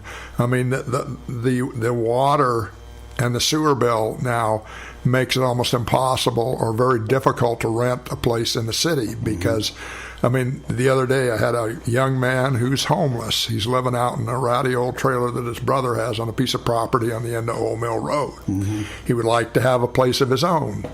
HUD stepped in and said they would pay the rent, but he has no other income. Mm-hmm. So how is he going to afford the water, the sewer, electricity in order to be a functionally stable individual in this community? It's impossible for him. It's tough. I mean, they granted him $138 of general relief, but that doesn't even begin to pay the water bill. So, is he disabled? Yeah, he's disabled. He's got a Veterans Administration claim in, but judging by the way the Veterans Administration works this day and age, it could be 10 years before he gets any kind of action on that. Yes. Well, Trump has done some things to help the VA. So hopefully, if we have a priority, that should be it. Is taking care of our veterans. It has changed a lot because my dad has to go through it. And just in the short time that he came in office, within less than 6 months, my dad would be on hold, disconnected, wait, and there he calls, and within 2 or 3 minutes he's connected directly, and his process is completely expedited, and he's connected with Brookings now and Roseburg, and it is there was times he would spend 2-3 hours trying to connect and doing that. So he has made a significant improvement on the streamline. I mean, he gets a person. It's like calling, you wait a little bit, push one, and there's like, how can I help you? It's nothing like it was. I mean, people were dying waiting to get help, and now it's not. So I know personally that it's a lot easier for my dad than it was just a couple of years ago. That's very good. But when you think about it, keep in mind when you're talking about the Veterans Administration and how they've handled veterans claims over the years, and you get these people that start talking about single payer and government funded health insurance, and you look at the A Street Clinic, which is another example of government funded health care, and how in the world are you going to, from an economic standpoint, let alone from a responsible standpoint, functionally give health care to the entire population of the United States? Plus, California spends $30 billion a year for services to illegal aliens. On top of that, how are you going to have a functional system? There's we spend in total on everything, it's like $250 billion on illegal immigration issues. It's not quite that much, but it's $150 billion. Well, no, Jerry Brown said something about, it was quoted with him, about $250 billion. Here in California? Yeah, towards the illegal immigration. No, it's not that much. It's not that much. It's about $30 billion. It's about $150 billion nationwide. That might have been a national. Well, nationwide, it's about $150 billion is what they spent in 2017. $250 billion. Well, we have there's our wall right there. Yeah, well, yeah, and I was going to say, we have to close our border, and we have to continue to allow a legal way to come across. And I have many Hispanic friends that I talk with that came here illegally, and of course, they don't like the idea that we have people coming up here illegally. They went through the process. They had to wait in line.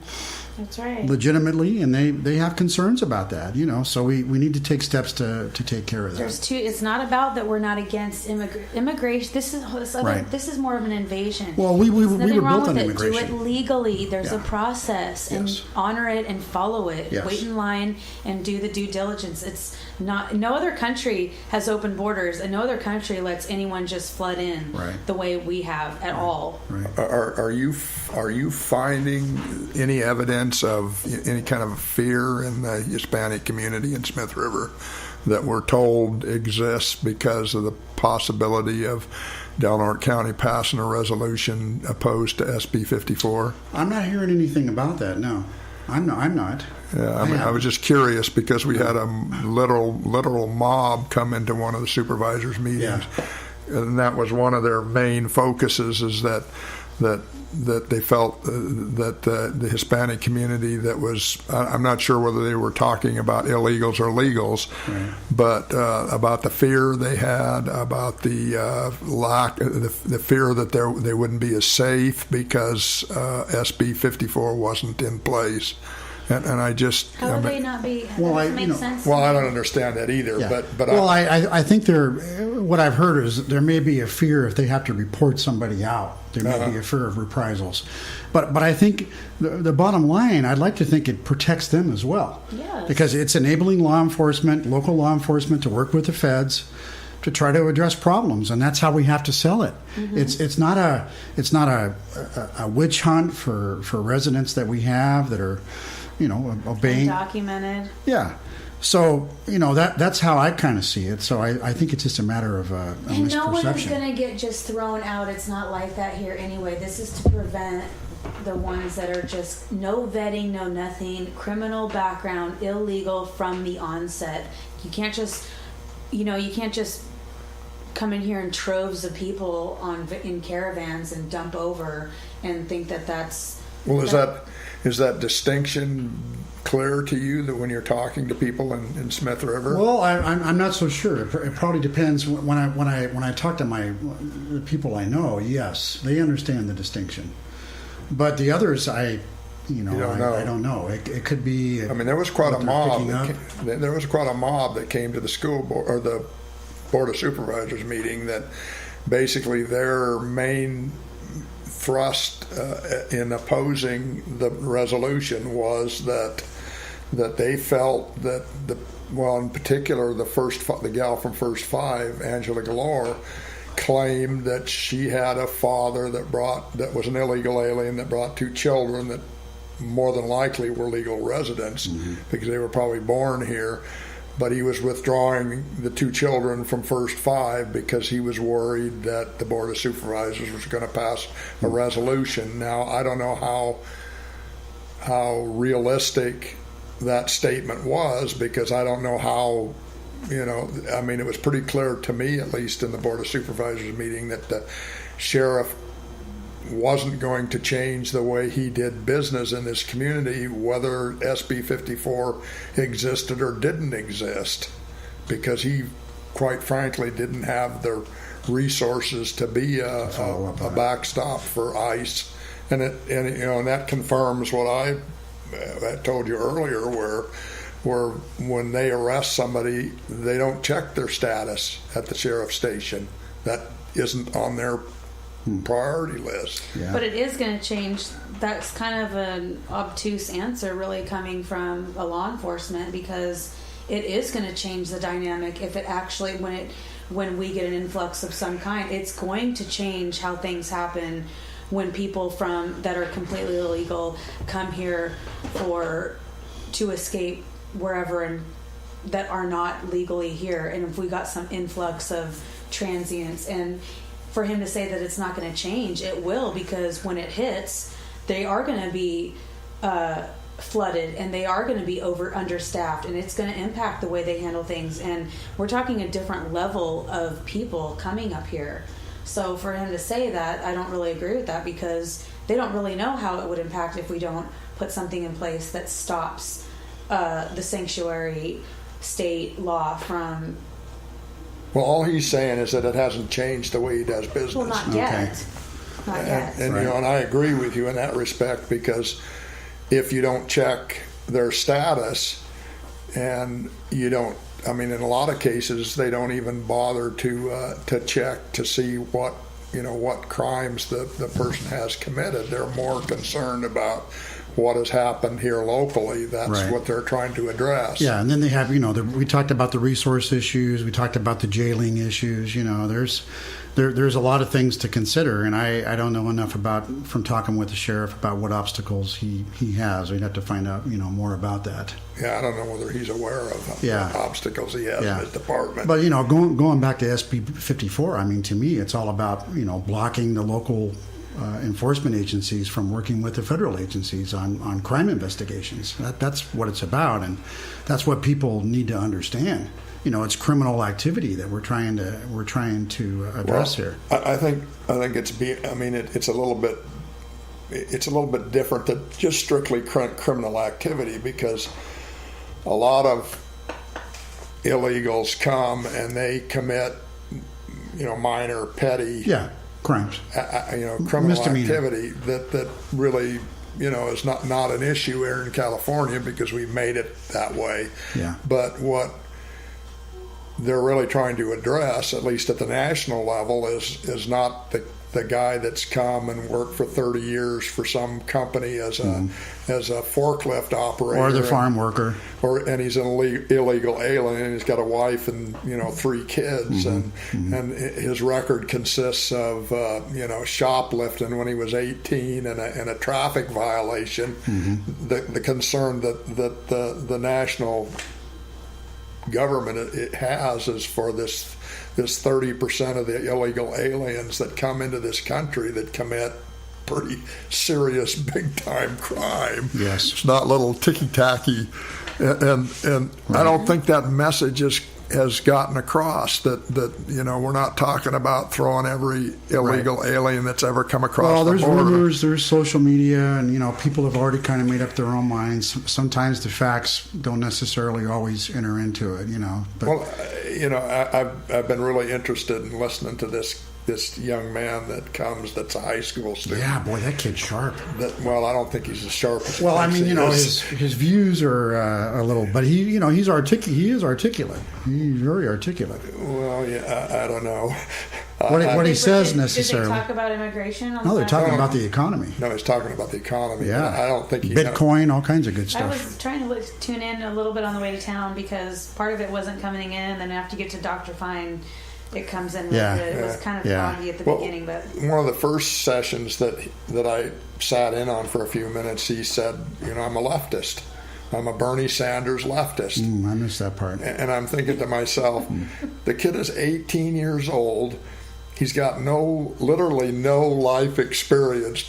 I mean, has he ever lived in a socialist country? And I can Right. tell you what the answer to that is, and it's no, because there never has been a successful socialist country in the world Ever. throughout history, ever. it's lasted It's more never than worked. And 70 years. most socialist countries depend heavily on a capitalist type of economy in Yes. some form or another. Yes, that's true. Primarily because you can't operate a socialist country where there's any differences in the people. They all have to be identical. Right. It's the only way it works. Right. And that's not And then you have some that are ambitious, some that are not so ambitious. And precisely. Then you get the greed factor. Unfortunately, the greed factor kicking in, and Yeah. which is part of our capitalist system, But I still believe in it. I think it's as fair as it can be, and there's lots of opportunities to anybody that wants to take advantage of They've them. been brainwashed to think that a socialistic society is the better way to go, and it's like, here, you study what socialism has done throughout the last 200 years, and then look at what America has done and the difference. And Right. socialism, liberalism philosophy is actually to promote socialism, which inevitably transforms into communism. That's just what it is. Socialism will lead to communism. Well, there's never been a successful communist country in the Either world. one is not Even Russia, who a had viable option. quote unquote a communist style of government for 75 years, a virtual bulk of that 75 years was the government was conducted by a dictator. Yeah. And you can't be a communist nation when you have a one-man rule. I mean, it's absurd. Yes. And so when you come here locally, and basically what we're dealing with is a rule by 50% plus one. That in essence it's mob rule. You can't have a government like that, and it's not functional, and it's not good for this community. Yes. And we have a board of supervisors. For whatever reason you want to subscribe to the notion that they're operating for the benefit of this country, Yes. it doesn't work when you have The five need to, figure out differences, figure out what they have in common, work towards a common goal. I got to think most people at the core want the same thing. There may be other stuff getting in the way, but I think they want the same thing. So let's figure out what it is, and let's work together, and let's try to get there. Well, what I'd like to see is a functional road in here with respect to 101 and 199. Yes. I'd like to get that mess cleaned up out at the health district. I'd like to have the possibility of, for instance, the fairgrounds and the harbor and the city of Crescent City getting together and putting together some sort of a year-round tourist industry that's actually, functional. Because I've seen, I don't know, probably 40 or 50 different communities along the eastern seaboard of the United States and up in the Great Lakes district that have a functional tourist economy year-round. And they do it by utilizing the buildings that they have to create, indoor activities for people that come over. I mean, we used to have the crab races here. They're gone. We had boat races. We had all kinds of. We had all fishing derbies. We had all kinds of the Lily Festival. We had all kinds of Smith fun River things. Days. Yeah. Yeah. And what I'd like to see, to add on to his, because you have the right approach, is that a supervisor has the leverage and the power to network and contact, because you're at a local government, but you have access to contact bigger developers, contractors, real estate moguls that know people that know people. I'm not talking about government stuff. I'm talking, look, we've got these Private work with enterprise. the real estate industry to propagate developers and business owners of either chains or franchises or partnerships or We need housing. Right. businesses though, to come here to be attracted to buy property, to propagate capitalism through business, and to cut regulation. I know the Board of Supervisors can, but they've proven it through the last 8 years or whatever it is. They are in gridlock, and their gridlock transcends to the community. People see when there's a 3-2 vote on everything, or a 2-1-2, it's like we're just not getting anywhere, and we want to see not working together. We want to see progress, and the young people are just like, why can't you guys just get it together? And to be honest, it's proven that it can, and conveniently we have an election here in about 14 days, and we are hoping to see a change in the course of direction with new inspiration, because if not, I personally think that it could lead to a recall. That is where people are at. People are upset. Yeah, there's a high level of frustration. And it's not just at the county, but it's at the city too. And the city's up for, there's a couple positions up for election here in November. For whatever reason, they're not on the primary vote. They're on the November cycle. And people are awake in this community, and they see, it's like, you know what? Make this place better. Like, quit fighting with each other and do what's right. And that's less regulation, more business. Yep. Well, you're right on the money in the respect that I think it's a lot of personality. That's a It is big time personality. issue. You have some. I'm not going to name names. I'm not going to do that. No. You guys know, but there's some that they make a bigger splash than others. Some a little more quiet. Some kind of in the middle. I think it's about respect, and that's why I don't denigrate my opponent. I want to run on what I want to do. He's running on what he wants to do, and I don't think it serves any purpose for me to necessarily rip my opponent, and I don't intend to do that. So I would apply that to the Board of Supervisors. Be respectful. It's okay to disagree. It's okay to have a discussion. That's why they're there. Discuss the pros and cons. How can we come together? What can we do to this to make something happen here? And that, to me, is what it's about. Yeah. In a nutshell. Yeah. That's what it's about. I completely agree with you. I had to do because that on my job at work. I mean, one of the things that terrorized me was we had a state transit program that I was asked to take over, that there was legislation to cut the state out of the transit program. And there was a lot of issues, and people were very upset. So, they wanted our heads on a platter, basically, and I had to meet with them in a hostile environment, try to work it out, try to tell them that we're going to adhere to the law, because the issue initially was we were not adhering to law.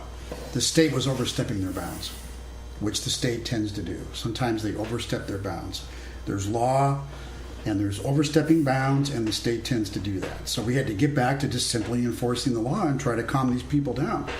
So, I think you can apply that to many different situations, but it is about working together for a common goal. Recognizing differences, that's okay, but be respectful about it. Don't be insulting, be respectful, have respectful discussion. And the goal is for the greater good. It's for the greater good. People. It's for the greater good. It's not like I'm going to vote this way because I'm mad at so and so. That's what we're seeing. Yeah. It's more of that personal. Yes. They're locked in a box. Yeah. It's like, look out there, you guys. We're here. Hey. Yeah. This county needs to grow. We're going the wrong way. That's right. We're going backwards. And we got to go forward. Until we get to, I think sustainably we can probably put 35 or 40,000 people in this area. Yeah, we don't want to get too. I don't think we want to get too big, though. But I think you need that big enough to have a population, everybody paying taxes, working, contributing, and we don't want to get too big. And when you have that population there, the things that need to get done from the standpoint of government there's the resources to do it, the Yes. financial resources as Yes. well as the people resources. Yes. We're at a population size where we're not quite there yet. We haven't, there's not enough people here to, for instance, have a lot of restaurants, have a lot of social possibilities for youngsters. We're Right. just not quite that. Because we need, and you're right though, it starts at the core. You need industry, like a trade school, or we need to get the make it quick, medical industry to where we have specialists that stay here, because Yes. when you recruit educated people in a solid industry, you attract more educated people with money, Yes. and then that promotes business It and promotes sustainability. everything else. But- and it pushes out the poverty and the transient and the entitlement mentality. Yes. Well, a lot of those little businesses downtown, they just barely make it Yes, on a I know. 25,000 I know. population And city. I'm sure you guys do what I do, but I shop locally. I pay for stuff could I get it cheaper somewhere else? Sure, but I buy it locally. A lot of my campaign materials that I have, I bought locally. People said, well, Jake, you can get it cheaper somewhere else. Yeah. I didn't do that. I'm not going to do that. Well, I support local business. I hope all of us are trying to support local business. I still buy gas here, even though I hate the stupid tax. Yeah. I buy gas here because I want to support the merchants. I mean, sure, $4 a gallon, that's a lot of money, but we got to try to keep the money in the community as best we can and try to support our businesses. Well, if you don't, then the town is going to continue That's to right. lose population. So we have to do that. I mean, the temptation is go across the border, but we need to spend more money here. Well, I mean, I have 3 children that none of them live in California anymore. Sure, A lot of people have left California. Well, they have, and when I go door to door, this is heartbreaking too. When I go door to door, and I see houses for sale, but somebody's still at the house. I'll ask them. I'll say, "Oh, your house is," and they're nice homes, of course, like many nice homes that we have here. And they say, "Yeah, I've given up. I'm going to get out of this state." Well, It just breaks your heart. Yeah, I'd like to stay here until I'm pushing up daisies. But California makes it harder and harder. It's a tough climate. And Angelina's right. I mean, we have an opportunity here now. Well, I mean, Angelina's a young person. She is. So, she's going to have to She's got a young tolerate. family, a very nice young family. Well, you're going to have to tolerate this kind of, Yeah. unless it can be turned around, unless That's it can why be I'm changed. involved. It's our tough kids, environment. and it's like Yes. it's the kids and The future generations. Your grandbabies. My grandson, Your yes. grandbabies are like my kids. It's their. Yes. What are they going to be left with? And Right. my age group, we have to get involved. And Yeah. but you need to give us a closing drum roll closing. We're getting Statement. to Give the it- All right. tail end of Send it away. it. Send it away, You Jake. got a minute and a half Well, to. I don't know how, we've had a lot of Take us oration, home. going on now. Well, first of all, I want to thank Sam for having me today. Sam, I My appreciate pleasure. that. Thank you very much. My pleasure. Angelina, I absolute want to pleasure. thank you for coming. Thank you. It's So- been fun. We have had a good discussion. I have been out talking to a lot of people about the issues. I have a pretty full position paper on my Facebook site that people can look at. I'll give you my address. Sam has a copy of it. I think Angelina's seen it. It's Jake Smith D3 Forum. That pretty much lays out everything I want to do. So, it's going to be On Facebook. on Facebook. Did I say that? No, I don't I'm think sorry, so. my Facebook address on Facebook. Email address. Jake Smith D3 Forum. on Facebook. Email address. Do you have an email? Jake Smith 4 Supervisor at hotmail.com. And a telephone number? I'm not giving that out right now. Not giving I'm that sorry. out. I'm sorry. That's fine. That's enough tools. So I was going to say that I've been out talking to people. I do have a vision about how nice this area can be. I mean, we have natural resources that we can, beauty, natural resources that we can build on. I do think that for right now, part of the equation is getting more tourists to come here, stay here, and spend money here. I mean, I think that's got to be part of the equation. So that will drive other things, trying to improve our medical situation, going door to door, and this doesn't surprise you guys. A lot of people go to Oregon for medical services. So trying to get him to come here. Maybe Sutter could have more private plans. We try to draw more doctors, more specialists here to improve our medical situation, try to get more retail in our downtown core. Maybe trying to get an anchor store of some type, maybe a clothing store. or something in our downtown core that's going to draw more people. Why do we need to always build new buildings out? Yeah. Why can't we have an existing building in? Yeah. I'm not sure I understand that. We have the square footage, we have everything. So it's going to be a total equation. I'm going to depend on people to help me, give me advice. I want to bring the communities together. Hyuchi, Smith River, Gasky, bring those major communities together, work with people, do town hall meetings, take advice, and work together to get something done for Del Norte County. That's kind of it in a nutshell. Okay, with that being said, we got to wrap it up. We're overdue. All right, well, that was 2 hours. That was a good 2 hours. And we're closing it out. Thank you for coming, Jake. Thank you. Thank you, Angelina, Thank you. for coming Have a great again. Sunday. And we'll see you next week.